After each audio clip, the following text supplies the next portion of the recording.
Hey, juste avant de commencer la vidéo, j'aimerais remercier toutes les personnes qui ont pris et qui prendront encore le temps de commenter, que ce soit en commentaire YouTube ou en DM Insta des conseils. Je prends moi-même le temps de vous répondre et en plus ça m'aide à progresser. D'ailleurs, j'espère que vous verrez déjà quelques changements dans cette vidéo. Aussi, abonnez-vous à mon Instagram si ce n'est pas déjà fait, car c'est là que je vous demande un tas de trucs par rapport à la chaîne YouTube. Et en plus, 1 heure avant de vous poster la vidéo sur YouTube, je fais un post sur Instagram pour vous teaser la vidéo, donc allez vous abonner. Bref, cela étant dit, passons aux choses sérieuses. On commence la semaine avec le lundi 28 décembre avec 2 informations pour le prix d'un. En fait, nous allons parler de 2 personnes qui n'ont rien à voir, mais qui sont reliées par une chose que tous les fans de K-pop redoutent pour leur artiste masculin. J'ai nommé le service militaire. Mardi, on parle de la controverse avec Jisoo des Blackpink qu'il eut suite à la révélation des plus beaux visages 2020. Qui fait ce classement et sur quoi se base-t-il pour nommer quelque chose d'aussi subjectif qu'est la beauté? Mercredi, mauvaise nouvelle, on va parler d'un groupe qui va se séparer et j'en profiterai également pour mettre en lumière ce phénomène. Quelques chiffres pour vous faire comprendre à quel point il est compliqué de devenir idol et que même étant idol, percer comme BTS par exemple est vraiment compliqué. Jeudi, je vous raconte tout sur le scandale Taeyeon et Ravi, et on termine la semaine sur une petite update concernant le scandale qu'il y eut avec Iloon des B2B. C'est parti. Monday, I have nothing to do. Comme je l'ai dit au début de la vidéo, on va parler de 2 artistes qui ont un lien, le service militaire. Alors que l'un l'a fini, l'autre va le débuter. Certains auront peut-être deviné de qui il s'agissait car il s'agit de Deo de EXO. Désolé, je massacre son prénom mais je n'ai jamais su comment ça se prononçait. Bref, rappelez-vous, l'un des chanteurs principaux d'EXO avait attristé les EXO-L en juillet 2019 avec l'annonce de son départ temporaire du groupe pour aller remplir son devoir qui était d'aller faire son service militaire. Mais il a été annoncé par une plateforme coréenne, Naver pour les connaisseurs, que le chanteur reviendrait en janvier 2021, le 25 janvier 2021 pour être précise. Bon, en réalité, il a déjà terminé sa période d'enrôlement, son service militaire quoi. Seulement, comme dit son agence SM Entertainment dans un communiqué, il prend actuellement ses dernières vacances et sera déchargé de son devoir en janvier. Ensuite, le groupe actif depuis près de 10 ans et interprète de la célèbre musique Bad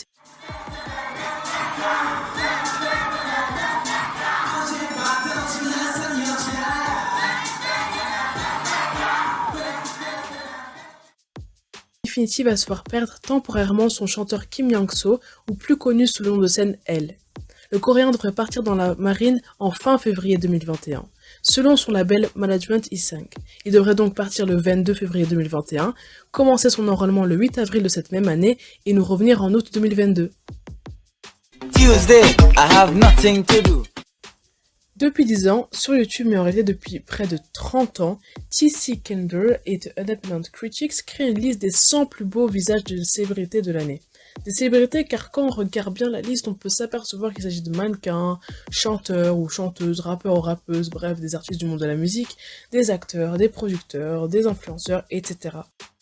Si avant l'engouement s'élevait à des centaines de milliers de personnes, maintenant c'est des millions de personnes qui regardent chaque fin d'année leurs vidéos pour savoir qui sont les plus beaux visages de célébrités de l'année. Mais comment peuvent-ils déduire cela? C'est tout simplement grâce au vote des gens, donc il n'y a pas vraiment de critères précis pour faire partie du truc, d'où le fait qu'il y ait autant de diversité. On peut passer de Marco Migno, un mannequin français, Luca Marinelli, un acteur italien, Vi, un chanteur coréen, ou encore Félix, plus communément appelé PewDiePie, un youtubeur suédois. Mais il y a eu une controverse avec Jisoo des Blackpink. Des Blink ont demandé au magazine de s'excuser auprès de la jeune femme pour une erreur qu'ils ont faite. Vous l'aurez sûrement remarqué, mais en plus d'une photo, il y a plein d'autres éléments qui décrivent la célébrité. Son pays d'origine, ses fonctions, ce qu'elle fait dans la vie, quoi, son identité, sa place dans le classement et une petite description. 3 choses ont posé problème. Sa place dans le classement, ses fonctions complètes, mais surtout la description qui lui a été donnée. Elle est 50e. On peut justifier cela par ce que je viens de te dire, toutes les personnes, même les non-fans de K-pop, votent et la beauté étant subjective, tout le monde ne trouve pas Jisoo magnifique. Bref. Ils ont qualifié la chanteuse de chanteuse justement, danseuse et modèle. Et ont omis actrice, car elle joue désormais dans un drama. Mais surtout, ils ont dit que son anglais était dommage. Vous n'êtes pas sans savoir, si vous suivez un peu le groupe, que Jisoo a l'anglais le moins bon de son groupe. On pourrait justifier cela car les autres, soit l'anglais est une de leurs langues maternelles, comme Rosé par exemple, qui est australienne, ou soit elles l'ont appris. Mais Jisoo s'amuse de ça et n'hésite pas à faire de l'autodérision et avait déjà dit elle-même que son anglais était PD, donc dommage.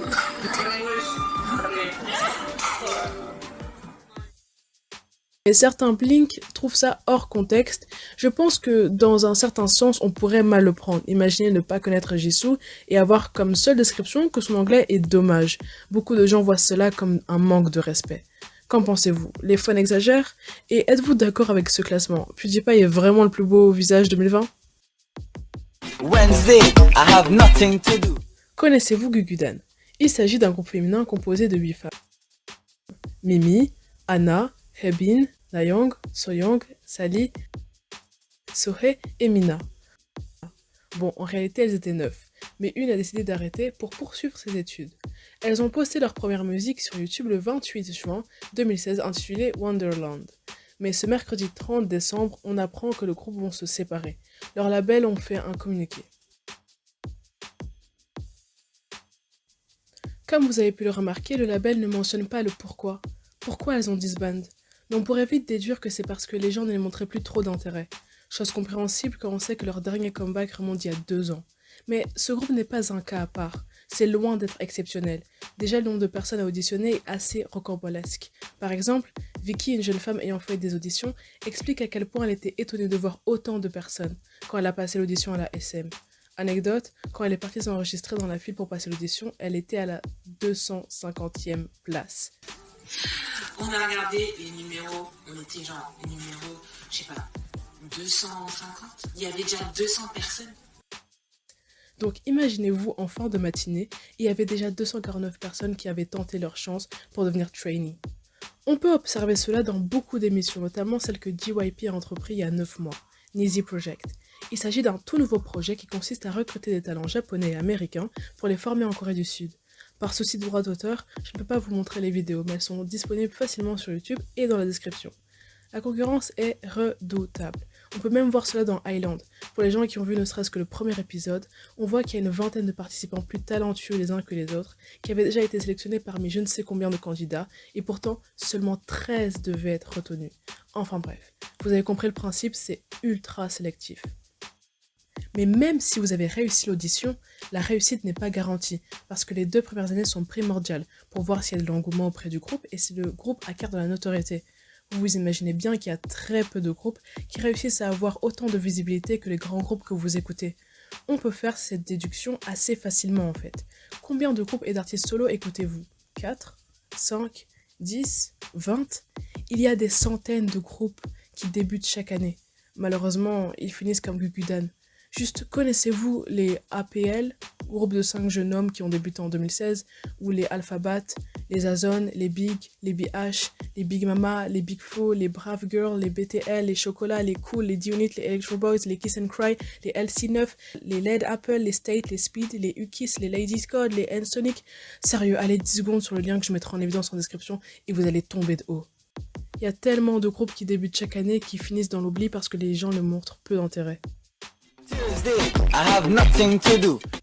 Avant de vous raconter le scandale de ce mercredi 31, il faut que je vous place dans le contexte. La chanteuse du célèbre groupe Girl Generation, Taeyeon, s'était retrouvée dans un scandale il y a quelques jours avec Ravi de VIX. Un média coréen avait affirmé le 27 décembre que les deux étaient en couple et avaient été aperçus le 25 décembre près de chez Taeyeon. Elle serait alors montée dans la voiture de Ravi avec son chien pour apparemment partir chez lui. Des connaissances à eux avaient déclaré que les deux s'étaient connus il y a plus d'1 an et avaient finalement fini en couple. Le contexte placé, maintenant que s'est-il passé ce jeudi 31? Vous savez sûrement que tous les groupes qui ont été exposés se sont pris plein de remarques. Dans le meilleur des cas, ils se prenaient une vague de haine et ils étaient obligés de rompre, comme Jinny et Kai par exemple. Et dans le pire des cas, ils se faisaient cancelled comme Hyuna et Idown. Taeyeon, elle, s'est pris une vague de haine. Son agence SM Entertainment a fait un communiqué ce mercredi pour affirmer qu'ils étaient seulement collègues. Ils prendront des mesures judiciaires contre toutes les personnes véhiculant des fausses informations. Ils sollicitent même l'aide des fans. Saturday, nothing to do. Information un peu spéciale parce qu'elle est sortie le 31 décembre, mais vu que je parle d'autre chose le jeudi 31 et que je veux absolument parler de ça, je vais caser cette information pour ce vendredi. Donc, ce vendredi 1er janvier 2021, on apprend que Ilun va quitter son groupe. Si vous avez vu ma dernière vidéo, qui est d'ailleurs disponible en description, vous savez que Ilun, membre des B2B, avait été suspecté d'avoir consommé de la marijuana. Eh bien, on apprend dans un communiqué que le rappeur va quitter le groupe. Kim Entertainment annonce dans un communiqué que voici.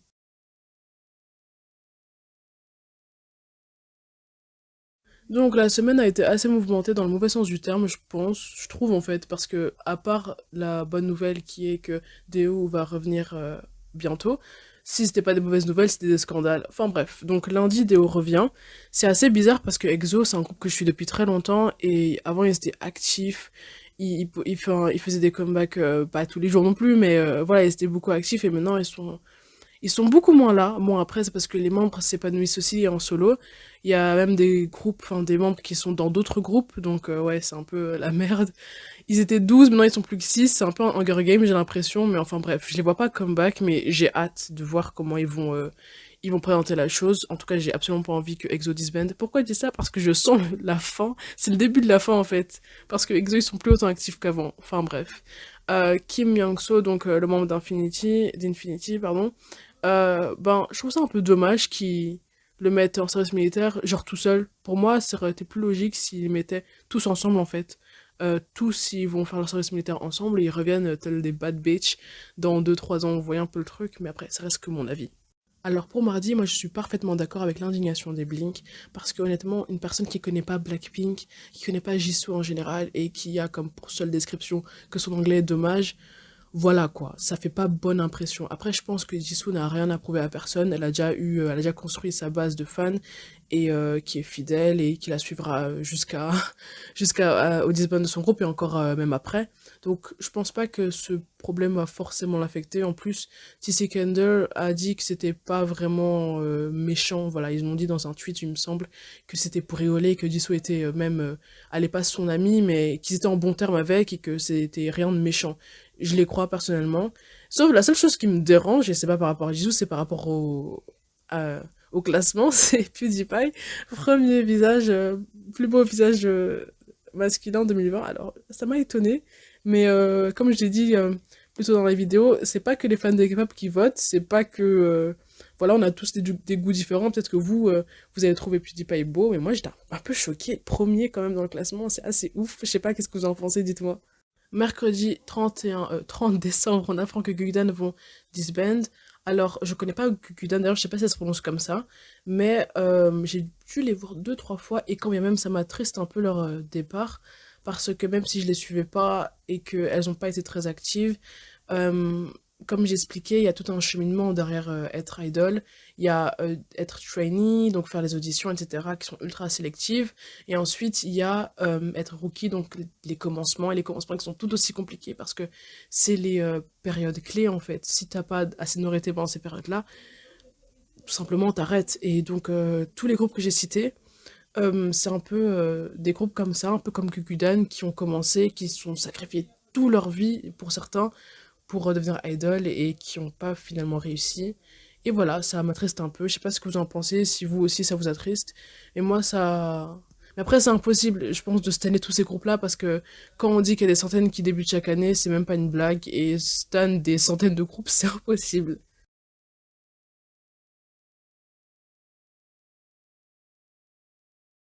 Il y a quelques jours, on apprend que Taeyeon et Ravi seraient en couple selon un média coréen. Et entre-temps, Taeyeon se prend une vague de haine. Logique, les agences répondent et disent qu'ils sont simplement collègues et, et que le message d'insulte, de haine doivent cesser. Et je suis parfaitement d'accord. Mais de toute façon, en fait, je pars du principe que leur vie personnelle ne nous regarde pas, en fait. Leur vie sentimentale ne nous regarde pas. Et qu'ils soient en couple ou seulement collègues, en soi, on n'a pas à nous immiscer en fait dans leur vie personnelle. Ils sont juste là en fait pour nous proposer de la bonne musique et c'est ce qu'ils font avec brio et le reste en fait c'est leur problème et on sait très bien dans ce milieu comment ça fonctionne que un écart, un scandale et ta vie professionnelle peut partir en un éclat. Comme Iloun d'ailleurs, j'expliquais, je me souviens très bien des commentaires que j'ai pu recevoir en DM ou ou dans mes commentaires YouTube, et même moi je le disais, que malgré ça, j'espère qu'il va pas quitter le groupe. Genre, c'est sa vie personnelle, il a impacté personne, et ça, c'est juste sa santé qui était en jeu en fait. Et en soi, il nous faisait encore du bon contenu, donc pourquoi quitter le groupe? Et finalement, on apprend jeudi mais je l'ai mis vendredi parce que, bon, voilà, je voulais vraiment en parler, qui va quitter le groupe. Et en plus, la malhonnêteté des gens, c'est que, enfin, de son label, c'est que ils affirment que c'est lui-même qui a quitté le groupe de lui seul. Alors peut-être, mais honnêtement, j'en doute. Il est tellement entendu cette disquette que j'en doute vraiment. Moi, ça me révolte un peu parce que comment bien commencer l'année 2021 avec un mensonge et avec un départ qui est injustifié. Je veux dire, bah, allez, on n'a pas, qui a pas fait des erreurs dans sa vie et c'est vraiment dommage qu'ils doivent partir. En plus, j'avais un peu foi qu'ils ne le fassent pas partir, mais finalement, non, je me suis trompée. C'est vraiment trop triste, on finit trop mal la semaine. Mais bref, dites-moi ce que vous en pensez et j'espère que la vidéo vous a plu. On se retrouve la semaine prochaine.